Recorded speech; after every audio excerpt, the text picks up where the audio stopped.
तो प्रवास की दी राजा साहब देखने के बाद मेरे मन में बस दो ही सवाल है कि मैंने ये मूवी आखिर क्यों देखी, और दूसरा सवाल मैं इस वीडियो के एंड में बोलूंगा, तो इस रिव्यू को पूरा जरूर देखना। तो शुरू से शुरू करते हैं। स्वागत है आपका कॉमन स्क्रीन के एक और नई वीडियो में। आज की इस वीडियो में हम अपना ऑनेस्ट रिव्यू देंगे दी राजा साहब सॉरी प्रवास दी डार्लिंग स्टार की राजा साहब। तो दी राजा साहब का जब पहला ट्रेलर आया था मुझे वो उतना खास नहीं लगा था, वही पुराने घिसे पीटे कॉमेडी जोक्स और वही उसके घटिया विजुअल्स। लेकिन जब इसका सेकंड ट्रेलर आया उसको देखने के बाद मेरे एक्सपेक्टेशन पहले से बहुत ज्यादा बढ़ गए। ट्रेलर देख के लग रहा था इन्होंने VFX इंप्रूव किया है और लग रहा था कि ये कोई सिंपल हॉरर कॉमेडी मूवी नहीं बल्कि पैरेलल वर्ल्ड जैसे हाई कॉन्सेप्ट पे बेस्ड मूवी होगी। लेकिन भाई मूवी देखने के बाद लग रहा था ये मूवी हमारे वर्ल्ड में नहीं किसी पैरेलल वर्ल्ड में ही एग्जिस्ट करना चाहिए था। मतलब भाई मैं क्या ही बोलूं, मूवी का कोई सर पे नहीं है। डायरेक्टर को खुद ही नहीं पता मूवी में क्या दिखाना है। कभी लव स्टोरी चल रही है, कभी हॉरर चल रहा है, कभी कॉमेडी चल रही है, और कॉमेडी भी कभी कभी वर्क करती है कभी नहीं करती है। और कॉमेडी की क्या बात कर रहा हूँ मैं, इस मूवी में कुछ भी वर्क नहीं करती। एक ही चीज वर्क करती थी, वो मेरा दिमाग, वो भी इस मूवी को देखते देखते बंद हो गया। और एक बात तो मुझे समझ नहीं आता, ये हर मूवी में संजय दत्त को क्यों विलेन के रूप में ले लेते,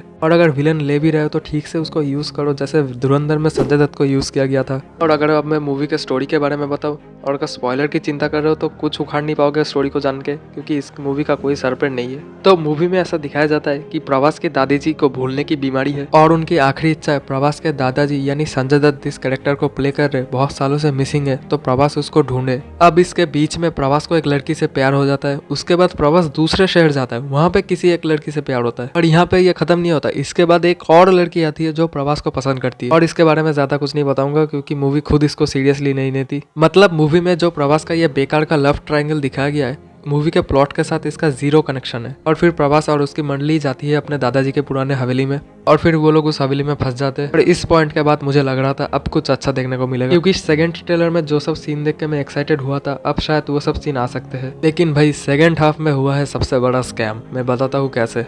प्रवास का ये फर्स्ट मोशन पोस्टर तो आप लोगों को याद ही होगा, और फिर ट्रेलर 1 और 2 में प्रवास का ये जो ओल्ड लुक दिखाया गया था, और फिर ये जो इंसेप्शन जैसा अपसाइड डाउन वाला सीन, इन सब सीन्स में से एक सिंगल शॉट भी मूवी के अंदर नहीं था। मतलब तुम मानोगे मूवी के एक भी सीन में प्रवास का ये लुक नहीं दिखाया गया था। तो छोड़ो, ये तो रही स्कैम की बात। अब अगर मूवी के एक्टिंग डिपार्टमेंट के बारे में बात करें तो मैंने सोचा नहीं था मैं अपने रिव्यू वीडियो में ऐसा बोलूंगा, लेकिन इस मूवी में सबसे अच्छी एक्टिंग प्रवास ने की है। मतलब मूवी के स्टैंडर्ड इतने लो, इतने गिर चुके हैं कि अब मुझे प्रवास की एक्टिंग की तारीफ करनी पड़ रही है। लेकिन ऑनेस्टली कहूँ तो इस मूवी में प्रवास ने अपने पिछले मूवीज से बहुत अच्छी एक्टिंग की है, और इसका रीजन भी एक ही है, क्योंकि बाहुबली के बाद प्रवास ने अपने एक्टिंग के स्टैंडर्ड इतने लो कर दिए हैं कि अगर वो अपने मूवी में थोड़ा सा भी एक्सप्रेशन दे दे तो वो हम ऑडियंस के लिए किसी वरदान से कम नहीं। अब मूवी के एंड आते आते मेरे दिमाग में बस एक ही बात चल रही थी कि कहाँ है प्रवास का वो जोकर वाला सीन। मैं सोच रहा था कहीं इसको भी उन लोगों ने बाकी सीन्स की तरह काट तो नहीं दिया, लेकिन तब ये लोग रिवील करते हैं कि इस मूवी का पार्ट 2 भी आएगा। मतलब भाई अगर मारना है तो डायरेक्ट बोलो ना। फिर भाई इस सीन के अंदर इन्होंने जो मल्टीवर्स ऑफ मेटाफोर दिखाया है,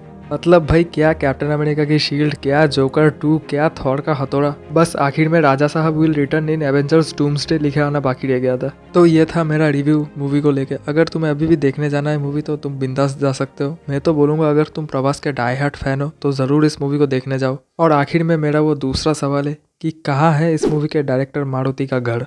wow, what a piece of art! क्या फिल्म है ये, तो फ्रेंच सिनेमा है। इस फिल्म को तो ऑस्कर में जाना चाहिए। ऑस्कर क्या होता है? कहाँ है इस फिल्म के डायरेक्टर? मुझे उनके पैर छूने हैं।